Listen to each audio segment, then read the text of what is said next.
sa Carmen, Bohol. And as you can see, mauni ang balay sa ako ang sister and brother-in-law.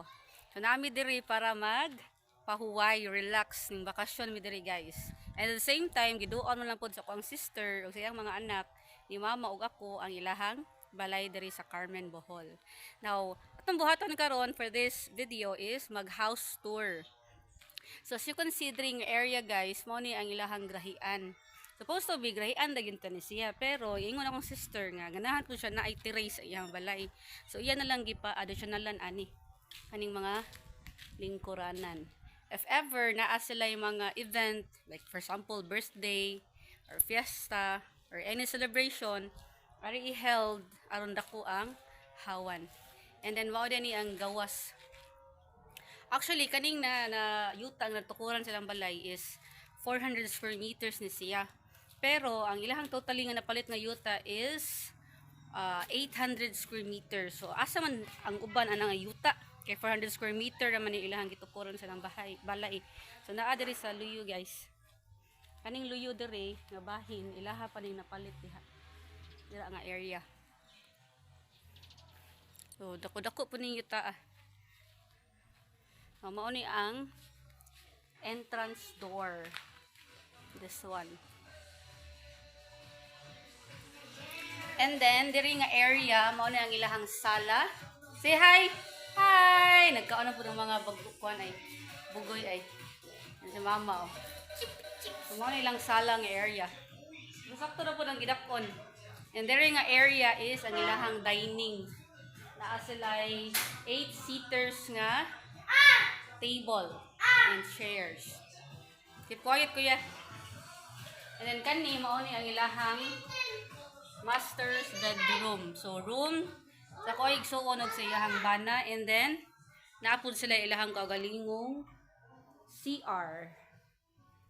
Kani. So actually ang kani nga balay nila is 3 rooms and 2 bathrooms. And then kani is ang ilahang kusina. Ako nadunggan nila is extensionan pa daw kuno nila kay gigamyan ra ako ang sister. So ari sila magluto, mag-prepare. Kanilang balay guys is pa ni napa sa 60 to 80% nga nahuman. Then butangan po nila og kuan dire sliding door pa yung kaso dali ra ang access diri sa luyo. Part pa ni sila ang lita. 400 square meter ni sino? Dire nga area lang. Oh.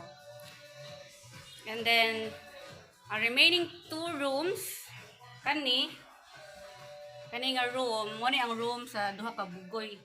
Si Zed ari sa ubo, si Zyle diri sa taas. Dahang kay ko ni nayhay kay kani mga kuan ni Zed, mga nakuha sa singot. Ya bagura na sa loob, nagsingot, hubo na pod. And this one, may katulong nga room, mo ni ang room nga akong stayhan karon diri. And then mo ni ang room ni Terence, anak ni Elmer, sa akong brother-in-law. And then, ang CR, ang common CR. So, sakto na po lang kuan. Di siya sakto, dako di siya kuan. CR. And then, igmugawas ka diri sa ilang kusina. Ari makita nimo, dako-dako pa yung hawan. So ari pud makita ang katong terrace. Diri. Ako ang gingnan akong sister nga dapat unta imo na lang gibutangon og agianan dira para access ba ana. Rambot lang basig okeyhan na pud siya mutuyok. Kana nga area ani. Kani nga Kana siya nga area nga naay kamunggay. Ang plano na mo ana butangan na siya na subaanan or kana bitong naay siya mga lingkuranan guys, then na siya mga lingkuranan, then subaanan ang tunga. so ala lang kaso magkuan. So mo lang plano na nga area, mga lot. So again, dili pa rin siya ingon na fully finished brigid ha, mga 70 to 80% pa siya. But at least mapuy-an na. So mo ni ang ilahang katas sa ilang pagpatrabaho sa Macau. So at least ano sila nakita. House and lot. So again, nana ko sa gawas. Ako ang tanawon. Diri, tour ta mo diri sa gawas. Mo ni. Nako dako gipag area guys, ba pwede pa magani mapatukuran og mga balay diri sa ilahang gawas. Diri. Kapag hindi siya ingon totally okay ang iyahang landscaping. Ang ilahang ko ano dako kay ilahang septic. And then naa sila'y tanom nga avocado. Diri nga area mo ni akong kuan diri ganiya kay pakita katong nice sliding door dapit sa dining. Dako gyud. Dako gyud ang area. And then mo ni nga area to yang giingon nga nagplano sila butangan og kanang sugbaanan diri. And then itong ilahang pultahan gikan sa kusina, and then katong ilahang terrace / grahian. This one.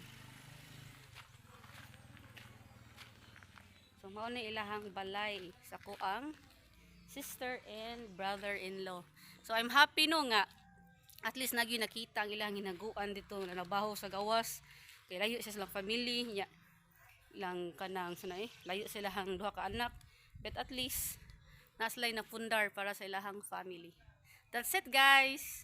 Bye.